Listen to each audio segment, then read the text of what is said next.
ఇది చాలా అంటే చాలా ఎమోషనల్ మొత్తం పోయింది నా జుట్టు. లైక్ సౌరం ఉంటది చూసినావా అట్లుంటది అనమాట. సీక్రెట్ ఉంచుకున్నా అనమాట. నన్ను ఎంతో మంది అడిగినా నేనైతే చెప్పలేదు అవి. ఇట్లా క్లీన్ చేసుకోవాలి. అది నా ఫేస్ కి పడలేదు, నా హెయిర్ కి కూడా పడలేదు. మీ లాంగ్ హెయిర్ జర్నీ చెప్పండి అక్క అని అయితే ఒక కమెంట్ వచ్చింది.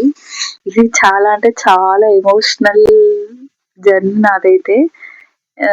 ఒకానొక టైంలో అయితే ఎంత థిక్‌గా ఎంత హెల్తీగా ఉంటుండే నా హెయిర్. బట్ ఆఫ్టర్ డెలివరీ అయితే మొత్తం పోయింది నా జుట్టు.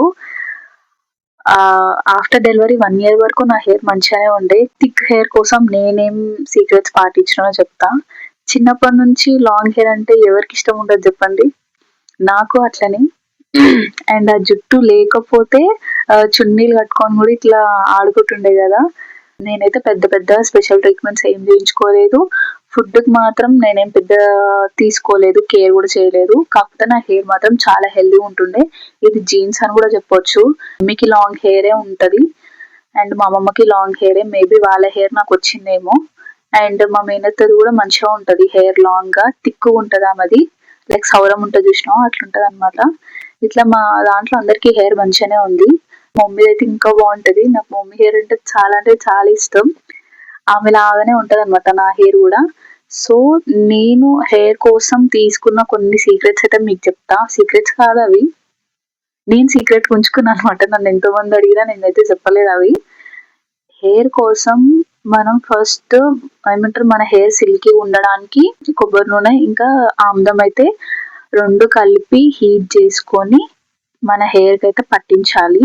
ఓవర్ నైట్ ఉంచొచ్చు. లేదా మనం స్నానం చేసేదానికంటే ముందు 1 అవర్ ముందైతే పెట్టుకొని స్నానం చేసుకోవచ్చు. మన హెయిర్ ఎంత సిల్కీ అంటే అంత సిల్కీ అవుతది. అలోవెరా జెల్ పెడితే కూడా అయితది అంటారు కానీ నాకు పెద్దగా సెట్ అవ్వలేదు. అది నా ఫేస్‌కి పడలేదు, నా హెయిర్‌కి కూడా పడలేదు. అండ్ నెక్స్ట్ వచ్చేసి నువ్వు బయట నుంచి ఎన్ని కండిషనర్స్ పెట్టినా ఎంత కేర్ తీసుకున్నా ఫుడ్‌లో ఉంటది అనమాట. ఫుడ్ ఎంత మంచిగా తీసుకుంటే వాటర్ ఎంత మంచిగా తాగితే మనం అంత హెల్తీగా ఉంటాం. ఇదైతే నేను పక్కా చెప్తా. స్ప్రౌట్స్ తినేదాన్ని నేను. నా హెయిర్ ఫాల్ అయితుందని కాదు, నాకు పీరియడ్స్ ఇర్రెగ్యులర్ ఉంటుండే అనమాట. దానివల్ల అయితే నేను స్ప్రౌట్స్ ఇంకా స్ప్రౌట్స్‌తో పాటు కొంచెం బెల్లం ముక్క వేసుకుంటుండే. ఎందుకంటే నాకు ఉత్తి స్ప్రౌట్స్ అస్సలు తినబుద్ధి కాదు. అందుకే స్ప్రౌట్స్ విత్ జాగరీ అయితే తినేదాన్ని. నెక్స్ట్ రాగి జావ. పక్కా తాగేదాన్ని రాగి జావ అయితే. రాగి జావ తాగడం వల్ల చాలా బెనిఫిట్స్ ఉంటాయి. లైక్ హెయిర్ గ్రోత్ ఎంత అంటే అంత మంచిగా పెరుగుతది. చిన్న పిల్లలకు కూడా రాగి జావ ఖచ్చితంగా ఇవ్వాలి. డేలో ఒక్కసారైనా. కాల్షియం ఉంటది దాంట్లో. ఐరన్. అండ్ రాగి జావ తాగబుద్ధి అవ్వనోళ్ళు రాగి లడ్డైనా చేసుకొని తినొచ్చు. దానివల్ల వెయిట్ గెయిన్ అయితాం. నేనైతే అయినా అనమాట అప్పుడు. కరోనా టైంలో అయితే మమ్మీ డైలీ ఒక్కటన్నా 2 ఇస్తుండే. పీరియడ్స్ టైంలో అయితే పక్కా రాగి లడ్డు తినండి. నేనైతే తింటుండే అప్పుడు.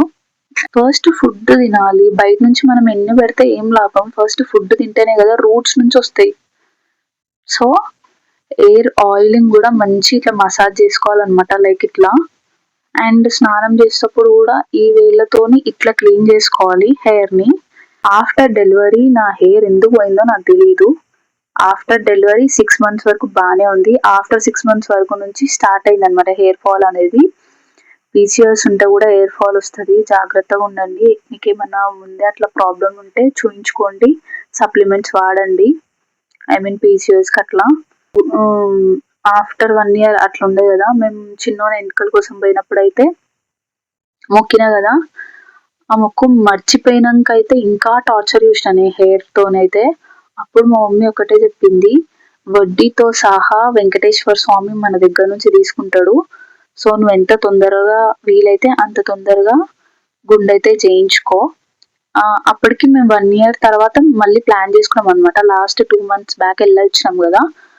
అప్పుడైతే ఇంక నేను చేయించేసుకున్న గుండు. కానీ నేను నా లాంగ్ హెయిర్‌ని అయితే చాలా అంటే చాలా ఘోరంగా మిస్ అయితున్నా. క్రంచెస్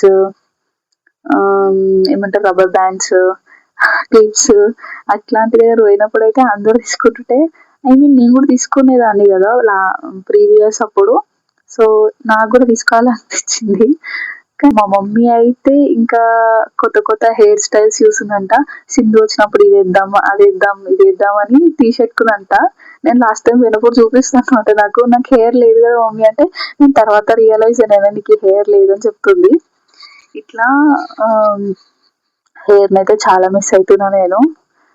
అండ్ మొక్కిన మొక్కు మాత్రం ఎట్టి పరిస్థితుల్లో మర్చిపోవద్దు. ఇన్ కేస్ మీరు మర్చిపోయినా, ఇప్పుడు నాకైతే జుట్టు అట్లా పోయింది చూసినారా, అట్లా అయితే వస్తుంది. ఏదో ఒక రూపంగా అయితే మనకు మళ్ళీ గుర్తు చేస్తారు స్వామివారు అయితే. నాకైతే అట్లా గుర్తు చేసిండేమో. అట్లయినా మన మట్టి బుర్రకి తట్టలేదు. ఎందుకు పోతుంది అనేది కూడా మనకు తెలియదు అనమాట. అండ్ ఇట్లా అయితే నా హెయిర్ జర్నీని అయితే ఎండ్ చేస్తున్నా. కమెంట్ చేయండి మీ లాంగ్ హెయిర్ జర్నీని, మీకు ఎట్లాంటి ప్రాబ్లమ్స్ మీరు ఫేస్ చేసినారు. నేనైతే డెలివరీ తర్వాత అయితే చాలా ప్రాబ్లమ్స్ ఫేస్ చేసిన హెయిర్ తోని. అండ్ వెయిట్ తోని కూడా ప్రాబ్లమ్స్ ఫేస్ చేసిన. మీకు ఎట్లాంటి వీడియోస్ కావాలన్నా కింద కమెంట్ చేయండి. I'll do for you. And please do subscribe to my channel. And bye bye.